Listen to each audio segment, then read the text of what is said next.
예트락 스튜디오 첫 번째 토크 콘서트 마음편에 오신 여러분 진심으로 환영합니다. 네, 예트락 스튜디오는 저희 일상생활 속에서 그리고 저희들의 신앙 안에서 신앙과 삶을 자연스럽게 연결해보는 이야기 자리로 마련되었습니다. 예트락이라는 이름을 저희들 이제 공모전을 통해서 받았는데 너무 아름다운 곳을 어떻게 활용하면 좋을까 고민하다가 저희 이렇게 많은 분들 모시고 이렇게 나눔의 시간을 가지려고 합니다. 새롭게 오픈한 우리 교회의 친교회 공간이자 지역사회와 함께하는 예트락의 이름을 사용해서 저희 다양한 이야기들을 앞으로 더 많이 이야기해 보려고 하니까요. 많이 응원해 주시고 또 관심 가져주시면 감사하겠습니다. 그러면 오늘 첫 시간으로 저희가 정한 주제는 마음이라는 주제입니다. 사실 저희가 매일같이 사용하는 말이지만 마음만큼 정말 다양한 수식어를 가지고 갈 수 있는 단어가 없다고 생각합니다. 오늘 저도 마음이 괴롭다 이런 표현을 사실 많이 사용하고 왔습니다. 마음이 심지어 예쁘다 혹은 고프다 이런 형용사로도 많이 사용을 하는데 정작 저희들이 이 마음이 어디에 있는지 그리고 어딜 향해 있는지는 저희가 잘 모를 때가 많은 것 같습니다. 그래서 오늘 오랫동안 마음에 대해서 묵상하시고 또 연구해 오신 저희 교회 담임 목사님을 모시고 이 마음에 대한 이야기를 부담 없지만 또 솔직하고 진솔하게 또 따뜻하게 여러분들과 이야기해보는 시간을 가졌으면 좋겠습니다. 담임 목사님을 무대로 모시도록 하겠습니다.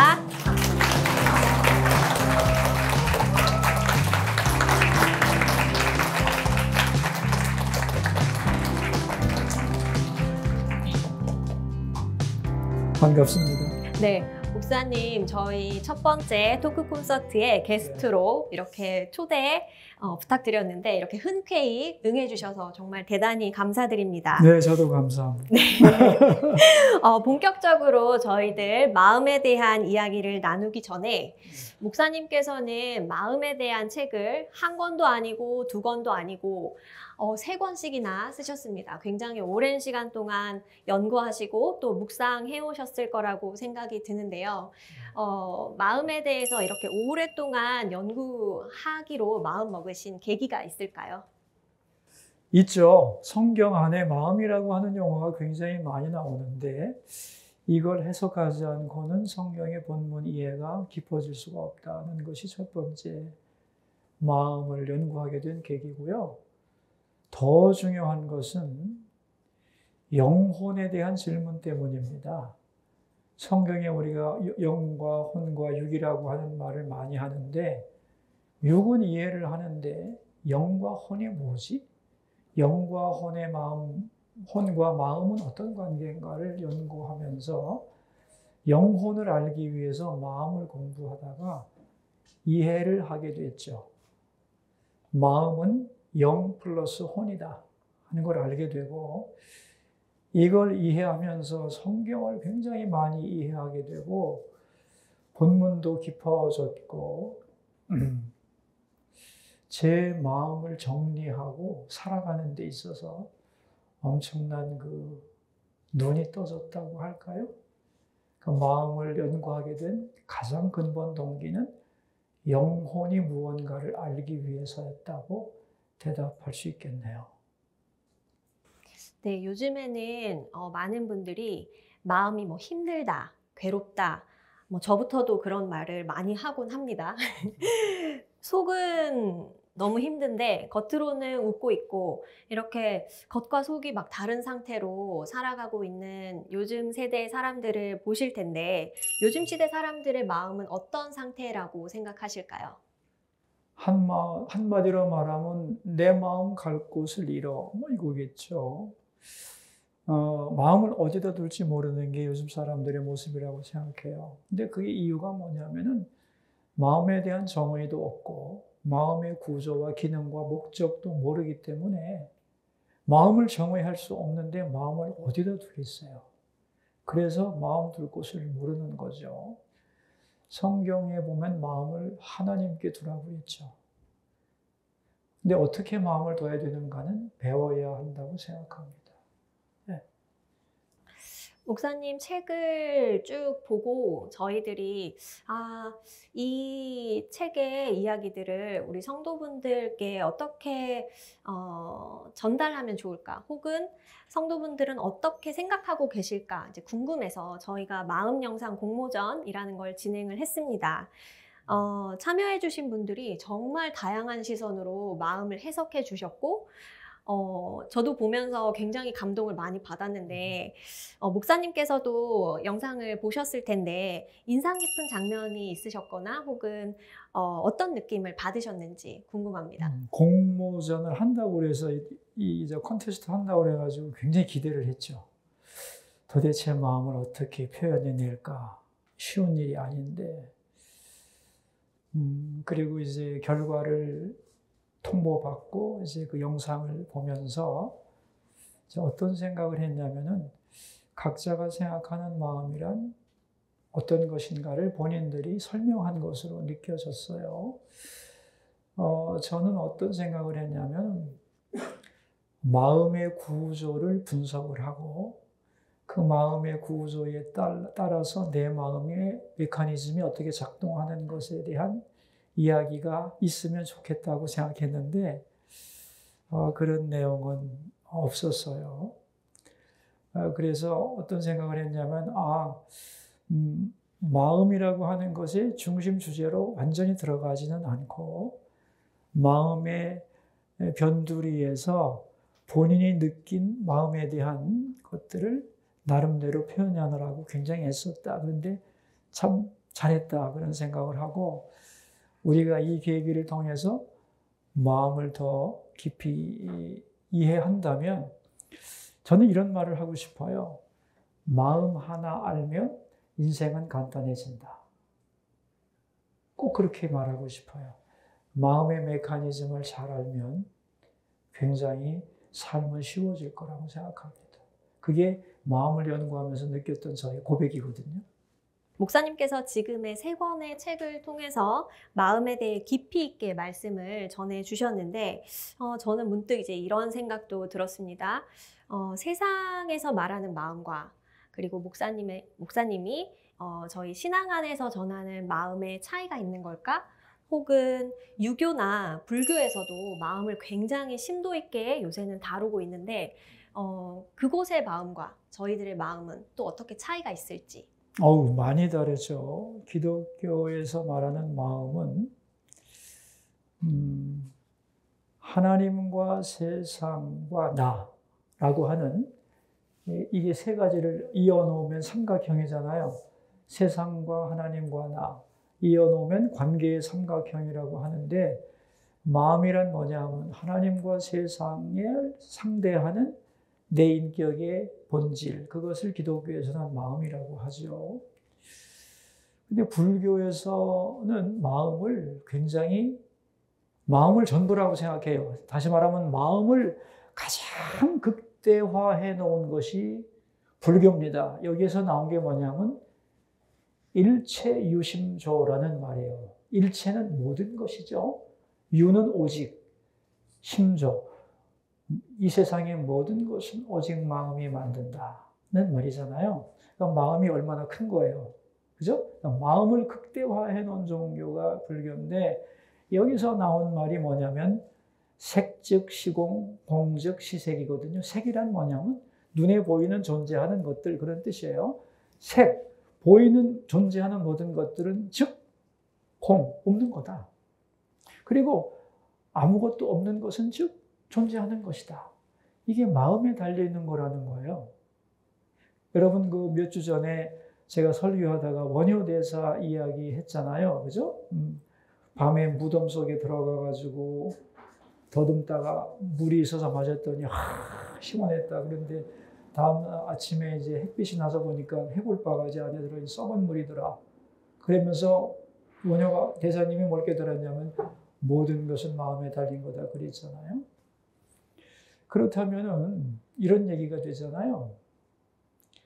마음에서 생수라고 생각하면 생수가 되는 거고 마음에서 썩은 물이라고 해골바가지 물이라고 생각하면 해골바가지 물이 되나요?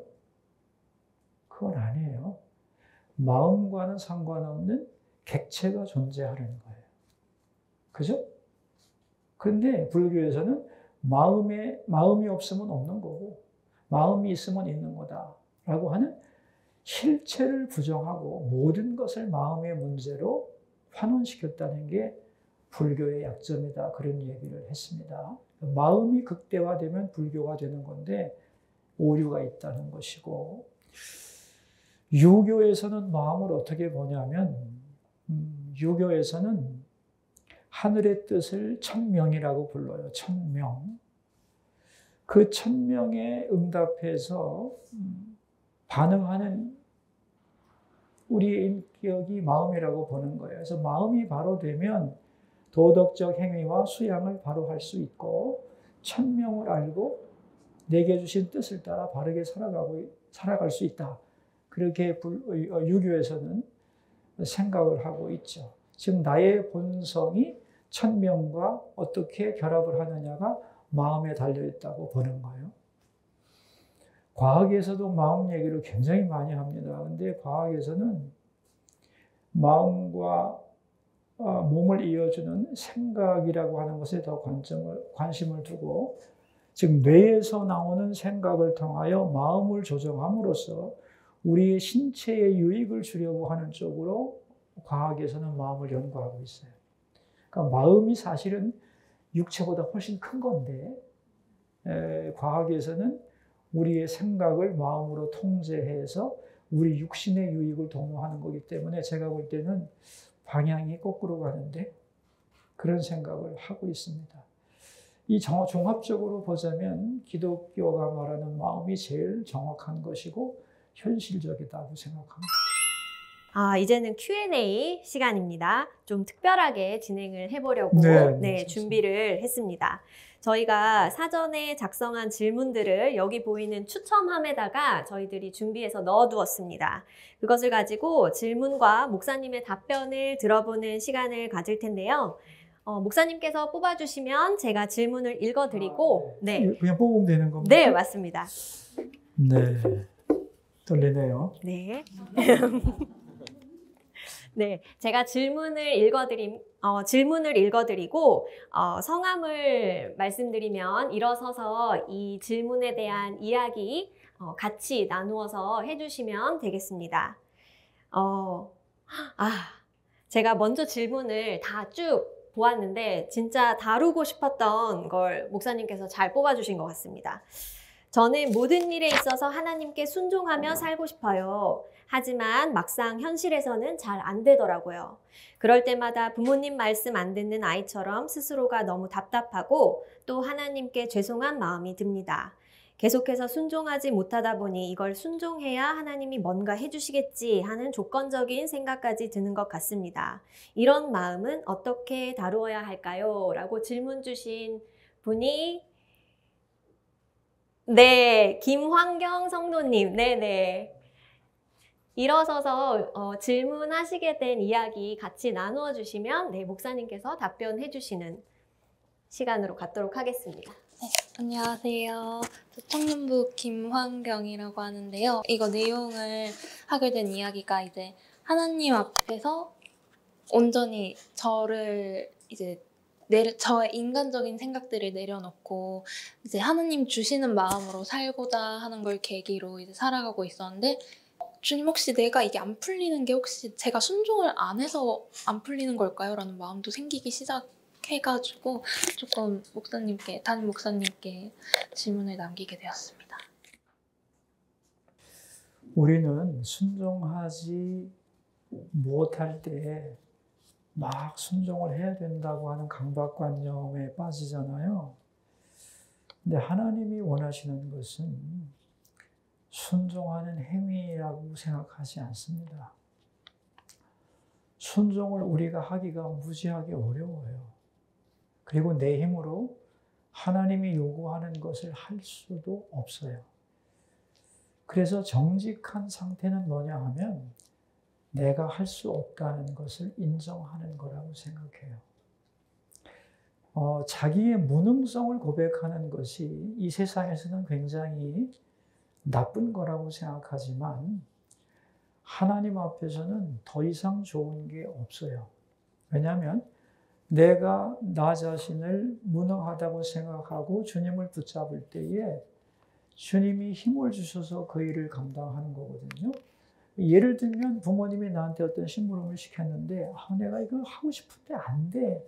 그럴 때 해야 할 일은 억지로 하는 게 아니고 하나님 나는 순종하고 싶은데 할 수가 없어요 라고 자기를 내려놓는 거예요.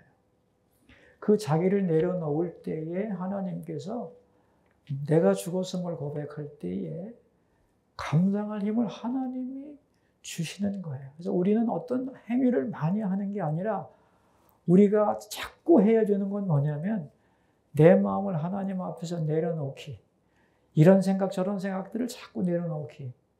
그리고 하나님께 묻고 그 도우심을 구할 때에 하나님이 내 삶을 이끌어가는 것을 우리가 더 많이 경험할 수 있다고 생각해요. 우리는 굉장히 우리 자신이 능동적으로 모든 걸 할 수 있다고 생각하는데 사실 나보다 나를 더 잘 알고 사랑하시고 내가 어떻게 하기를 원하시는 분은 하나님이라고 생각해요. 그 하나님과 내가 일치하고 연합하는 게 중요한 거잖아요. 그러면 예를 들면 내가 걸어가는 것과 차를 타고 달려가는 건 다르잖아요. 또 내가 걸어가는 것과 헬리콥터를 타는 건 다르잖아요. 하나님께 편승해서 그 모든 일을 감당하기 위해서는 내가 할 수 없다고 하는 것을 내 마음, 내 생각을 내려놓는 것. 그리고 이때에 어떻게 하기를 원하시는지 하나님이 나를 도와주시기를 바라고 그 마음을 주실 때 거기에 따라가겠다고 하는 그런 마음이 훨씬 더 앞서는 것이 아닌가 생각을 합니다. 그게 마음의 메커니즘을 알면 되는 거예요. 저는 아침마다 일어날 때 오늘 이것도 해야 되고 저것도 해야 되는데 그죠? 얼마나 스케줄이 많겠어요. 그런데 제일 먼저 하는 것은 하나님 오늘도 새날을 주셔서 감사하고 하늘에 계신 하나님 아버지가 내 마음의 진정한 주인이신데 그 하나님으로만 내 마음이 오늘 차기를 바라고 내 마음이 내 생각으로 꽉 차서 하나님이 들어오실 수 없는 그런 마음이 되지 말고 내 마음은 지금 하나님 앞에서 다 비우겠습니다. 무슨 말을 해야 될지 내 말도 다 내려놓겠습니다. 주께서 저를 통해 하시고 싶은 마음이 있으시면, 말씀이 있으시면 저에게 주기를 바랍니다. 그리고 나는 그것을 주님께 받은 말로 알고 담대하게 전하겠습니다. 자꾸 저를 비우는 거죠. 자꾸 저를 비우는 거죠. 그때 하나님이 생각나게 하시고 이분에게 가서 이런 말을 해야 되겠다고 생각이 나게 하고 거기에 따라가면 되는 거죠. 순종의 행위보다는 내가 하나님 앞에 자꾸 나를 내려놓는 것이 내 행동을 하나님이 이끌어 가시는 데 있어서 가장 편하게 나를 드리는, 그리고 그럴 때에 하나님 손에 의해서 내가 이끌림을 받는 경험을 가장 많이 할 수 있다고 생각합니다. 오늘 하루 종일 내 의지와 계획에 따라서 넘버 1, 2, 3, 4 계획대로 착착착 진행하는 게 가장 일을 많이 하는 것이 아니고 어떤 면에서는 다 비워놓고 하나님만 잠잠히 바라볼 때 그때 하나님이 만나기도 하시고 할 말도 주시고 그렇게 해서 만났을 때 거기에 큰 기쁨이 있고 오늘도 하나님이 나를 주관하여 주시고 나를 손잡고 인도하여 주셨구나 하는 그런 고백이 나올 수 있다고 저는 생각을 합니다. 오늘 아주 좋은 말씀 많이 해주셔서 감사해요. 네. 네, 김환경 성도님 덕분에 많은 분들이 위로를 목사님 통해서 받으셨을 거라고 생각합니다. 네. 저도 정말 궁금했던 주제입니다. 네. 요가를 하는 것이 기독교인으로서 적합하지 않은가요? 하지 말아야 한다는 의견도 있고 단순히 운동으로 생각하면 괜찮다는 의견도 있습니다. 혹시 요가에 깊이 들어가면 나도 모르게 어떤 영적인 영향을 받게 될 수도 있지 않을까 하는 마음이 듭니다. 질문해 주신 손영숙 성도님, 네, 마이크를, 네네네. 네, 질문을 같이 한번 다시 나누어 주시겠어요? 네, 안녕하세요. 저는 작년 9월에 정식으로 수석의 교인이 된 사람입니다. 그러니까 이쪽으로 이사 와서 이렇게 훈련 받고 지금은 이제 찬양대도 하고 있거든요. 근데 사실 요가를 제가 막 능숙하게 잘하는 게 아니라 그 이전에 살던 데서 그냥 아파트 단지에서 간단하게 그냥 동작만 하는 그런 거를 했었어요. 근데 하다가 이제 이사 와서 또 사실 운동을 위해서 뭐 PT 이런 거는 저는 안 맞으니까 요가는 그래도 이제 뭔가 정적인 게 있어서 했는데 완전히 정식으로 들어간 거는 처음이었거든요. 근데 그날 하는데 뭔가 좀 갑자기 마음이 이상해지는 거예요. 그러니까 뭔가 그 강사님이 뭐 주문 같은 거 하고 처음으로 그런 거를 겪어봤기 때문에 나 이거 잘못 왔나? 그래서 첫날은 했는데 그렇게 기분이 썩 좋지가 않았어요. 아니야 괜히 이런 생각할 거야 하고 그 다음 주에 또 갔어요. 갔는데도 뭔지 자꾸 내 마음에서 뭔가 자꾸 막 밀어내는 기분이 들더라고요. 그러다가 3회 하고 이건 아닌가 봐. 그러고는 딱 끊었거든요. 그래서 친구한테도 물어보고 그랬더니 오랫동안 한 사람은 그분도 사실은 교인이에요. 그래서 뭐 그걸 이렇게 심각하게 생각하냐고. 그냥 운동으로만 해라. 그래서 여러 가지 찾아도 봤는데 의견이 분분하더라고요. 또 어떤 책에서는 어쨌든 그게 인도에서 온 건데 그게 교리를 전파하기 위해서 그런 요가가 대중들한테 들어왔다는 글도 읽은 적이 있고 그래서 과연 이게 계속 해야 되는 건지 네. 궁금했습니다. 요가도 진리를 터득하는 하나의 방법이라고 힌두교에서는 말하고 있어요. 근데 이제 이것이 지금 말씀하신 대로 굉장히 다양한 스펙트럼이 존재하거든요. 그리고 요새는 요가도 순수한 운동으로만 하는 분들이 많아요. 그래서 저도 요가를 해봤어요. 많이는 안 했는데 한 1년 했나? 요가도 제 몸에 잘 맞는데 뭐 시간이 없어서 이제 못 나간 것이지 어떤 그 영적인 문제에 결합된 건 아닌데 그 요가 선생님 중에도 굉장히 이런 요가의 그 종교성을 강조하는 분도 있고 단순하게 그냥 운동이라고 생각하는 분도 있는데 운동이라고 생각하고 운동을 내가 아무 부담 없이 할 수 있으면 괜찮아요. 내가 의식하지 않고 영적인 공격을 받지 않고 전혀 관심이 없을 때는 비록 그쪽에서 영향력이 있다 할지라도 나에게 침투하지 못합니다. 그러니까 자유스럽게 영적인 문제가 없다면 할 수 있다고 생각을 합니다. 저는 요즘에 신선 운동을 좀 하고 있습니다. 옛날에 신선들이 했던 운동이 있어요. 아주 좋은 운동이에요. 저는 그걸 하면서 굉장히 기쁜데 제가 그 운동을 하면서 신선에 대한 부분을 연구했어요. 중국에서는 신선에 대한 이론만 있지 그 순선이 어떻게 활동했다는 건 없는데 한국에는 신선들이 했던 운동도 남아있는 거잖아요. 그죠? 그래서 이게 영적인 것이 있나 했더니 없어요. 즐겁게 하는데 만약에 운동을 하다가 어떤 것을 내가 느낀다면 당장 그만두겠죠. 그래서 요가 선생님들 중에도 어떤 걸 자꾸 묵상하라고 하고 어떤 주문을 외우라고 하고 어떤 영상이 보이지 않냐고 하면서 깊이 끌어가려고 하는 그런 분들이 있다면 거절해야 돼요. 요즘에 미국에서 많이 일어나는 일인데 상담 시간에 마음을 가라앉히는 훈련을 집중하고 명상하는 훈련을 하면서 인자한 할아버지가 보이니? 안 보이면 한번 머릿속에 그려봐. 그러면서 유도를 해가지고 아이들의 영혼에 어떤 영적인 영향력을 미치려고 하는 상담 교사들이 있어가지고 문제가 된 적이 있습니다. 이런 건 아주 잘못된 거예요. 운동이든 공부든 뭐 예를 들면 실습을 하든 정신훈련을 하든 영적인 공격으로부터 우리가 공격을 받으면 안 되죠. 그러나 그런 것을 다 떼고 순수하게 운동으로 혹은 상담으로 공부할 수도 있고 운동할 수도 있다고 생각해요. 문제가 없다면 요가 해도 되지 않겠나 생각합니다. 요가가 원래는 남자 운동이고요. 그래서 여자들에게는 힘들 수 있어요. 근데 여자들이 더 잘하더라고요. 원래는 요가가 남자 운동이고 진리를 터득하는 데 한 방법이기도 해요. 그래서 거기 하는 사람들은 고행하고 겸하면서 요가 하다가 득도하는 사람도 있어요. 근데 그게 득도라고 그들은 말하지만은 제가 볼 때는 영적으로 사로잡힌 거죠. 그런 것은 안 된다고 생각하고, 그러나 일반적으로 그런 것을 다 제거하고 순수한 운동으로서의 요가를 하는데도 많으니까 그렇게 영적인 공격을 받지 않는 곳에 가셔서 즐겨도 되시지 않을까 그렇게 생각합니다. 신학에서도 논문이 굉장히 많습니다. 근데 결론은 그거예요.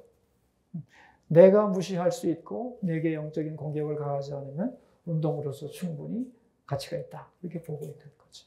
네. 네, 성도님 질문 덕분에 저도 궁금증이 풀렸고 목사님이 요가를 하셨다는 것도 알게 되었고 네, 네, 좋은 정보 감사드립니다. 저희 식구가 저보고 잘한다고 그랬어요. 아, 그러신가요? 아, 눈을 질끈 감으시는데요. 아, 네.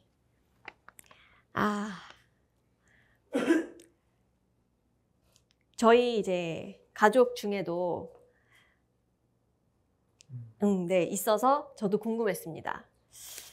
치매 환자가 하나님을 잊어버리고 말씀도 기억하지 못하고 찬양도 기도도 할 수 없다면 그 영혼은 어떻게 되나요? 구원받을 수 있을까요? 질문 주신 안춘혜 권사님. 네. 네, 저는 안춘혜 권사입니다. 안녕하세요.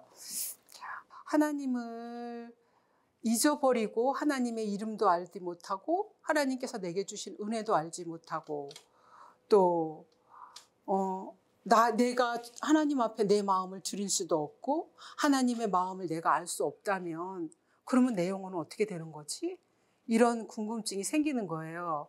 근데 이제 제가 이 질문을 올려놓고 제가 구역 공과를 하면서 구원에 대한 문제는 해결이 됐어요. 네. 결코 너를 잊지 않으신다. 그 말씀이 응답이더라고요. 그래서, 구원은 받겠구나. 이게 구원하고는 상관이 없겠구나. 하나님이 내 이름을 이미 새기셨고, 그리고 결코 잊어버리지 않으신다고 하셨으니까 구원받는 건 상관이 없는데, 그럼 내가 하나님을 기억하지도 못하고 잊어버리고 살게 된다면 어떻게 되는 거지? 그거는 너무 궁금한 거예요. 그래서 목사님한테 꼭 여쭙고 싶었어요. 네. 나는 하나님을 잊어버려서 치매 때문에 잊어버려도 하나님은 나를 기억하신다는 거죠. 너무나 좋은 말씀이죠. 하나님은 우리를 어떻게 평가하시는가 하면은 사람마다 상황이 다 다르잖아요. 아플 때가 있고 건강할 때가 있고 기분이 좋을 때가 있고 나쁠 때가 있고 나쁜 마음 먹을 때가 있고 착한 마음 먹을 때가 있고 어떤 때를 기준으로 하나님은 우리를 평가하실까? 그런 질문하면 또 복잡해지죠. 그러나 원리는 간단한 거예요. 내가 가장 안정된 마음으로 나의 본심을 드러냈을 때의 그 상태에서 그 나를 하나님은 평가하시는 거죠. 예를 들면 이런 거예요, 여러분. 결초보은이라고 하는 사자성어가 있죠. 결초, 풀을 묶어서 은혜에 보답했다. 그런 얘기입니다. 이게 이제 어디서 나온 얘기냐면은 어떤 할아버지가 뒤늦게 젊은 아내를 맞이하게 됐어요. 근데 이 아내가 너무 이쁘고 사랑스러운 거예요. 근데 자기는 너무 늙었잖아요. 그리고 이 아내가 너무 잘해주는 거예요. 고마워서. 하루는 아들들 둘을 불러가지고 내가 죽으면 네 새어머니를 좋은 남자 만나서 행복하게 살도록 시집을 보내줘라. 너무 고마운 사람이니까 그렇게 부탁을 했어요. 근데 얼마 후에 이제 할아버지가 노망이 나가지고 막 이제 정신이 온전치 않은 상태에서 아들 둘을 불러가지고 야, 내가 죽거든 네 새어머니를 내 무덤에 파묻어라. 죽이기 아깝다. 그리고 죽어버렸어요. 자, 아버지는 두 가지 얘기를 했는데 두 아들이 각각 싸우는 거예요. 큰아들은 아버지가 시집 보내주라고 했으니까 좋은 곳에 보내드리자 그랬고, 둘째 아들은 아버지가 파묻으려 했으니까 파묻자. 이걸 가지고 둘이 격돌을 했는데 큰아들이 이겼어요. 왜냐하면은 나중에 파묻으라고 한 것은 아버지가 노역이 들고 정신이 혼미했을 때의 생각 아니냐. 새어머니를 향한 아버지의 근본 마음은 정상적일 때 아버지가 그 아내를 사랑할 때 그 정상적인 그때의 아버지 마음을 따라가는 것이 자식의 도리가 아니겠는가. 그래서 동생을 설득해서 이제 좋은 곳에 시집을 보내준 거예요. 근데 얼마 후에 이제 그 나라에 전쟁이 일어났는데 큰아들이 사령관으로 둘째 아들이 부사령관으로 전쟁에 출전을 했는데 이 적이 얼마나 강한지 당해낼 수가 없어서 계속 패전을 계속하고 있는 거예요. 너무너무 고민을 하다가 이제 큰아들이 밤에 꿈을 꿨는데 어떤 할아버지가 수염이 하얀 할아버지가 나타나더니 장소 이름을, 그 장소가 뭐더라? 청초파라든가 청초파라고 얘기를 했어요. 잠에서 딱 깨고 청초파? 그 장소가 자기는 처음 들어보는 거니까 있느냐고 물었더니 그 장소가 있다는 거예요. 여기서 싸우라고 하는 생각을 가지고 거기에서 이제 적들과 마지막 한판을 붙기로 결심을 합니다. 그리고 전투가 붙었는데 적장이 워낙 신출귀몰하는 이쪽의 장군들을 그냥 목을 댕강댕강 살르는 아주 유능한 검객이었는데 그곳에 가더니만 일어서서 칼 휘두르다가 넘어지고 그래가지고 적장을 쉽게 잡아서 처리를 하고 전쟁을 대승으로 이끌어요. 그리고 너무나 감격하고 이상한 거예요. 그래서 그날 밤에 꿈을 꿨는데 그 노인이 나타나자 이 큰아들이 총사령관이죠. 절을 하고 말씀하신 대로 거기서 싸워서 승리를 했는데 도대체 노인장은 누구십니까? 그러자 그 노인이 하는 말이 나는 당신의 새어머니, 당신들이 새로 시집 보내줘서 행복하게 사는 그 여자의 친정아버지라는 거예요. 죽은 아버지다. 내가 너무너무 고마워서 내 딸을 파묻지 않고 좋은 사람에게 시집 보내준 게 너무 고마워서 어떻게 은혜를 갚을까 생각을 하다가 이렇게 당신을 찾아왔노라. 그래서 내 미약 하나마 풀을 엮어서 그 장수의 발을 걸었다. 그래서 걸으려고 하면 발 걸고 그러니까 계속 넘어졌고 그래서 그 장군을 물리치고 전쟁에서 승리했다. 그런 얘기입니다. 자, 여기서 이제 중요한 게 뭐냐면 아버지의 본 마음이 뭐냐 하는 거예요. 정상적일 때. 그죠? 평안한 마음일 때에 아버지 마음을 따라간 거잖아요. 그러니까 하나님도 우리가 연약할 때, 흥분했을 때, 복잡할 때, 막 분노할 때, 그때의 나를 보는 게 아니고 나의 전체를 평가하시는 것은 내가 가장 안정되어 있고 평안했을 때, 그때의 나를 기준으로 평가하신다는 거예요. 그래서 치매에 걸려서 내가 그야말로 옛날에는 치매 걸리면 노망이라고 그래서 막 벽에다 똥치라고 그러잖아요. 저게 내 어머니의 모습이 아니고 하나님을 잘 섬기던 우리 엄마의 모습이 아닌데. 그러나 걱정할 거 없는 것은 하나님은 지금 이 딸의 모습을 집중하는 것이 아니고 이 딸이 하나님 앞에서 바르고 충성할 때의 모습으로 그 딸을 평가한다는 거예요. 재작년인가 언젠가 저한테 신학적으로 의견을 달라고 어떤 단체에서 연락이 왔어요. 그게 뭐냐 하면은 내용은 이런 거예요. 잘 믿던 분인데 정신이 이상해졌고 정신이 이상해진 상태에서 사고가 나서 죽었어요. 자, 이 사람은 구원을 받았겠느냐? 근데 그 교회에서는 정신 이상자고 그게 약간의 자살 기미가 있다는 거예요. 그래서 그분이 다니던 교회에서 장례식을 안 치러주겠다고 해서 가족이 문제를 제기한 거예요. 왜 안 지내주냐? 그런데 죽음을 전공한 저에게 여기에 대한 신학적인 판단을 해달라는 부탁이었어요. 제가 어떻게 해석했을 것 같아요? 이 원리로 해석해 줬어요. 아니, 잘 믿던 사람도 치매도 걸릴 수 있고 정신이 오락가락 할 수 있지. 그죠? 그런 상태에서 예를 들면 안 했으면 좋겠지만 그렇게 되었을 때 하나님은 이 사람을 어떻게 정죄할 것인가? 심판하고 영원한 구원으로 이끄실 것인가? 지옥 가게 하실 거에 대해서 이 사람의 평상시의 상태가 가장 중요하다. 그래서 권면을 해줘서 교회에서 장례 치렀어요. 그런 거예요, 여러분. 하나님은 우리를 우리보다 더 잘 아시고 정확하게 판단했어요. 바로 이런 원리를 가지고 접근하시면 될 거라고 생각합니다. 네. 네. 저도 많이 깨닫고 저도 꼭 그렇게 전해드려야겠다고 생각합니다. 가족들이 너무도 울던 생각이 나죠. 네. 예. 네, 마지막 질문으로 네네. 세우도록 하겠습니다. 네.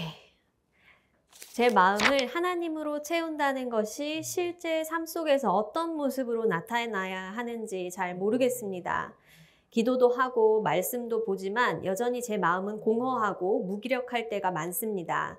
하나님으로 채운다는 건 구체적으로 어떤 습관이나 태도를 말하는 걸까요? 라고 이창범 형제님께서 질문을 주셨습니다. 네. 네. 어디 적으세요? 네. 이 질문을 하게 되는 이제 삶을 살아가다 보면은 이제 평일에는 보통 이제 직장 생활을 하게 되니까 직장 생활할 때는 이제 하나님을 생각하기도 하고 하나님을 떠올리기도 하지만 보통 일적인 생각과 이제 돈적인 생각을 가득 찰 때가 되게 많은데 이런 것들을 조금 하나님으로 채우는 방법을 습관이나 약간 어떻게 하는 게 더 좋을까라는 게 이제 궁금해가지고 목사님께 질문 드려보고 싶었습니다. 네. 하나님으로 마음을 채운다는 것이 실제 삶 속에서 어떤 모습으로 나타나야 되는지 잘 모르겠습니다. 여러분, 하나님으로 마음을 채운다는 것을 쉬운 개념으로 이해하자면 숨 쉬는 것과 같다고 생각해요. 공기를 가장 많이 빨아들이려면 어떻게 하면 되냐면 내 속에 있는 공기를 가장 끝까지 뱉어내면 돼요. 그러니까 들이마시는 게 중요한 게 아니고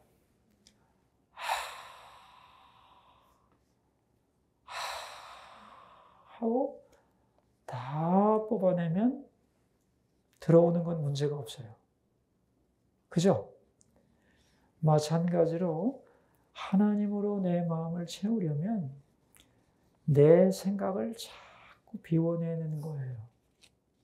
그러면 하나님이 우리 마음에 들어오세요.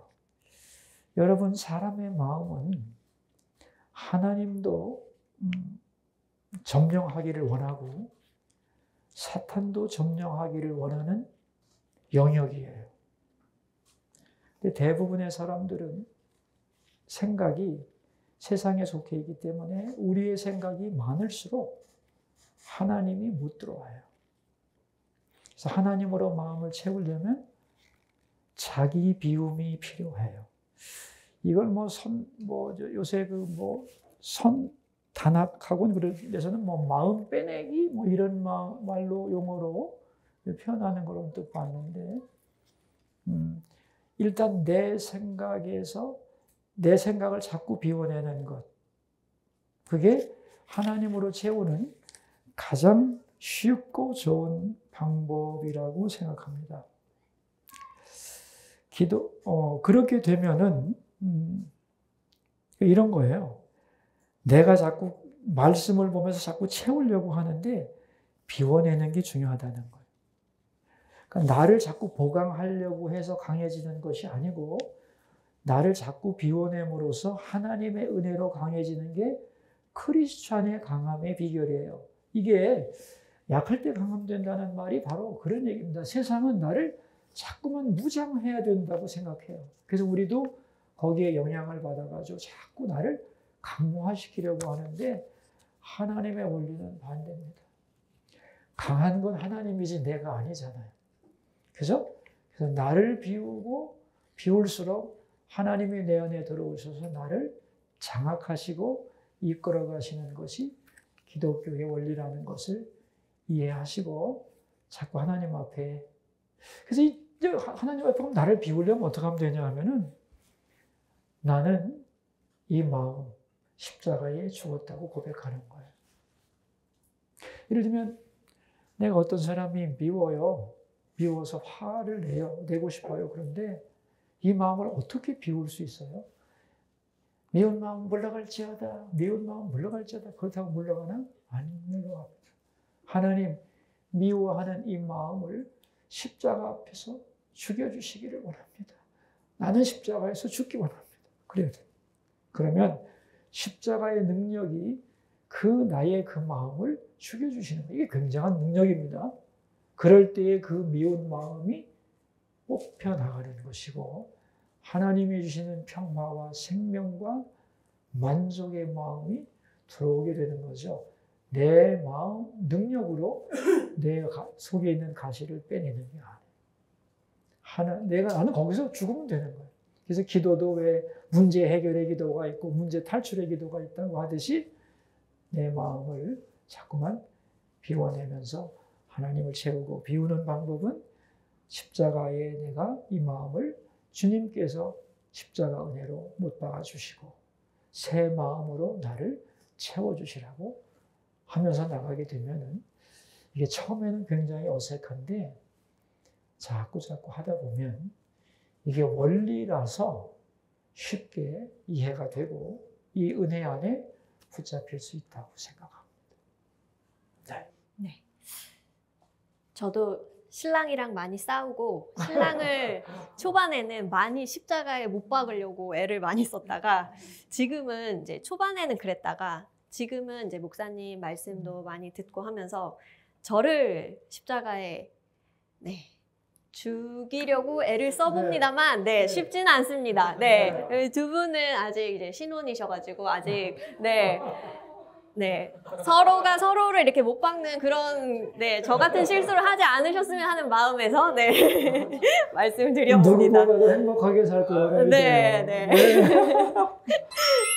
목사님 오늘 바쁘신 와중에 또 이렇게 시간을 내주시고 또 이렇게 좋은 말씀 많이 나누어 주셔서 정말 대단히 감사드립니다.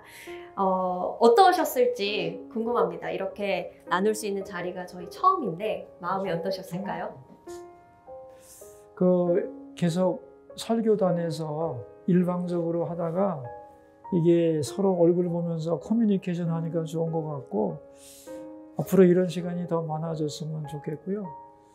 마음에 대해서도 예를 들면 생각하는 게 있으면 저한테도 묻고 제가 대답을 할 수 없는 것도 있을 수 있잖아요. 또 아니면 긴장해가지고 생각을 못할 때 다른 분들이 그 얘기를 듣고 누군가가 조언을 해줄 수도 있고 이렇게 우리의 대화가 오픈된 상태에서 얼굴 보면서 대화를 계속 나누는 장들이 더 많아지면 수서교회가 훨씬 더 활기가 넘치지 않을까 그렇게 생각을 합니다. 오늘 이런 콘서트를 만들어 주셔서 정말 감사합니다. 생각지도 못했는데 우리 주최 측에 박수 한번 보냅시다. 감사합니다. 네, 여러분 오늘 영상은 잘 편집을 해서 이제 공지해드리고 유튜브에 올라갈 예정입니다. 목사님이 이제 마지막으로 저희를 위해서 그리고 저희 수서교회 성도분들을 위해서 기도를 부탁드리도록 하겠습니다. 우리 기도합시다. 하나님 아버지 고맙습니다. 오늘 마음이란 주제로 토크쇼를 열게 해주시고 관심 있는 성도분들과 함께 이야기를 나누게 해주셔서 고맙습니다. 더 많은 질문지가 있지만 이제 시간 때문에 여기서 마치지만 마음에 대한 우리의 관심과 연구는 계속되게 해주시고 우리의 마음을 만드신 하나님 앞에서 하나님의 자녀들이 마음을 잘 이해하고 우리의 신앙생활과 일상생활에서 큰 유익을 얻도록 도와주시기를 간구합니다. 우리의 마음은 하나님의 성전과 같다고 했습니다.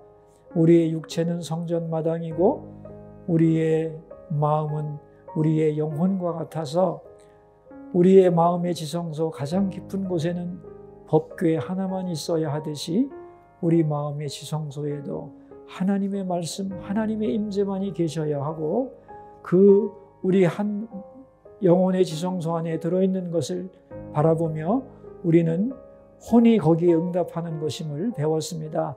마음의 구조와 메커니즘을 잘 이해하고 마음을 활용하여 거룩한 생활, 그리고 평안한 생활, 만족한 생활을 할 수 있는 수서의 성도님들이 다 되게 하여 주옵소서.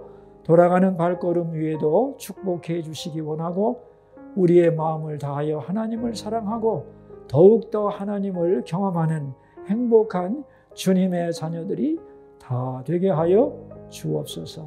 이번에 이 행사를 주관한 우리 영상팀에도 큰 은혜를 더해 주시고 앞으로 수서교회 안에서 이러한 의미 있고 아름다운 행사들이 끊임없이 일어날 수 있게 도와주시옵소서.